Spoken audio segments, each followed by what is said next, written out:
Welcome back. We're continuing the news.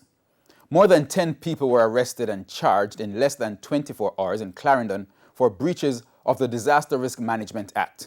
It comes as the police issued a strong warning to persons who refuse to wear masks in public spaces. Kelisha Williams has that story.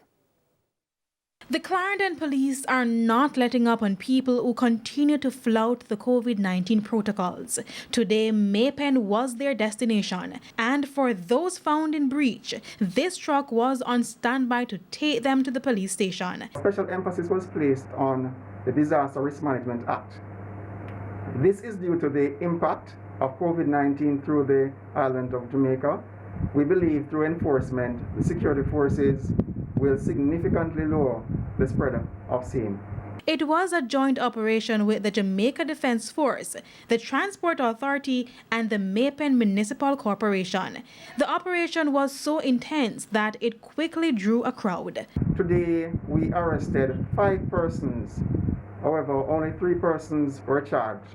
Yesterday, Salt River, 8 persons were arrested and charged. Under the Act, people can be arrested and charged for not wearing masks in public spaces.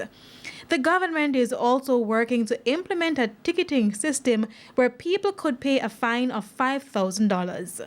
So over the next few weeks, the police said they will be stepping up enforcement in the parish. So far, there have been over 2,500 confirmed cases of COVID-19 in Clarendon and over 25 deaths. I hope and trust that citizens continue, as it is not just the police who is enforcing and wanting to enforce, but they must understand the risk involved, not wearing masks, not social distancing, and the impact on the health system and Jamaica at large. Kelisha Williams, TVJ News.